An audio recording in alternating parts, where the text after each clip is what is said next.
খিচুড়ি খাওয়ার জন্য যে শুধু বৃষ্টির জন্যই অপেক্ষা করতে হয় ব্যাপারটা কিন্তু আসলে এমন নয়।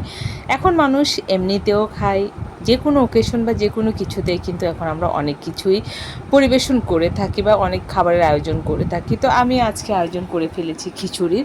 তো আমি ফার্স্টে হচ্ছে মুগ ডালগুলাকে টেলে নিচ্ছি, যদিও বা আমি মুগ ডালগুলাকে এভাবে সচরাচর টালি না, আমি একটু তেল দিয়েই ভেজে নিই।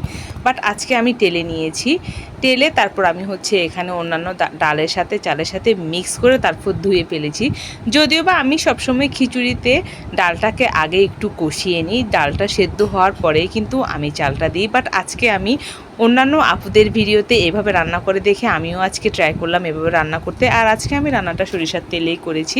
তো আমি প্রথমে প্যানে সরিষার তেল দিয়েছি, কিছু এলাচ, দারচিনি, তেজপাতা এবং কলা পাতা দিয়ে, সাথে হচ্ছে আমি 1 কাপ পেঁয়াজ দিয়ে দিয়েছি, কাটা পেঁয়াজগুলো সুন্দর মতো ভেজে তারপর আমি এখানে হলুদ, গরম মশলার গুঁড়ো এবং মরিচের গুঁড়ো দিয়েছি। মরিচটা আমি কম দিয়েছি, আজকে তেমন একটা ঝাল করব না, যেহেতু আমার মেয়েটা আসলে ঝাল খেতে পারে না। সবাই জানেন আমি সবসময় সব ভিডিওতেই কিন্তু কথাটা বলি।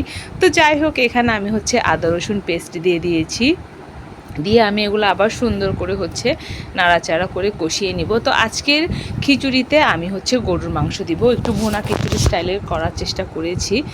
তো আমি গরুর মাংসটা আগে থেকে কেটে এখানে সুন্দর মতো দিয়ে দিয়েছি। মাংসটা হচ্ছে আমার মানে আগে থেকে সেদ্ধ করা মাংস ছিল মশলা টশলা দিয়ে, যার কারণে এখানে আলাদা করে সেদ্ধ করার কোনো ঝামেলা আসলে করতে হয়নি। তো যখন এগুলো কষে আসছে তখন আমি চাল এবং ডাল একসাথে দিয়ে দিয়েছি। তো ওগুলো আমি সুন্দর মতো ফার্স্টে কিছুক্ষণ ভেজে নিব, যদিও বা খিচুড়িতে আসলে ভেজে নেওয়ার কোনো ঝামেলা নেই বা না ভাজলেও চলে, তারপরও আমার কাছে মনে হয় যেন একটু ভাজলে ভালো হয়। তো আমি একটু ভেজেই নিই, ভেজে নেওয়ার পর তারপর আমি হচ্ছে এখানে গরম পানিটা ইউজ করব। তো আমি এখানে যতটুকু চাল নিয়েছি ডালটাও ঠিক সেম পরিমাণে নিয়েছি। অনেকে এক প্রকারের ডাল দিয়েও করতে পারেন, বাট আমি সবসময় ট্রাই করি 2-3 রকমের ডাল দিতে। তো এখানে আমি 4 রকমের ডাল দিয়েছি।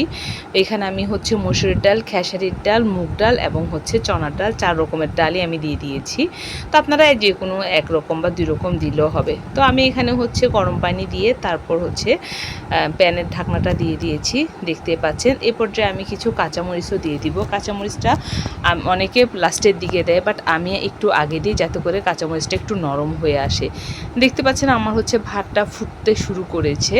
যেহেতু এটা হচ্ছে আমি রেগুলার চাল দিয়ে রান্না করেছি, আই মিন পোলাওয়ের চাল বা জিরা আশায় যেটা বলে চিনি গুঁড়ো, ওগুলো দিয়ে করিনি, যার কারণে আমি এগুলো খুব ভালো করে নাড়াচাড়া করতে পারছি। তো আপনারা চাইলে পোলাও চাল দিয়েও করতে পারেন। তো আমি যেহেতু বাসায় খাওয়ার জন্য করি হুটহাট করে, তো আমি যেটা রেগুলার চাল বাসায় থাকে আমি ওটা দিয়ে করে ফেলি। আলহামদুলিল্লাহ খেতেও কিন্তু অনেক ভালো হয়। তো এই যে যখন পানিটা শুকিয়ে চলে আসছে, আমি এইভাবে সুন্দর মতো হচ্ছে এই যে ঢাকনার ছিদ্রটা একটা লং দিয়ে বন্ধ করে দিব, যাতে করে ভাপটা বের হয়ে না যায়।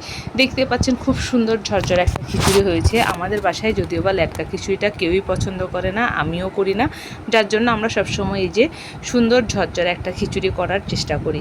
তো আজকের ভিডিও এই ছিল, কেমন হয়েছে অবশ্যই জানাবেন। সবাই ভালো থাকবেন।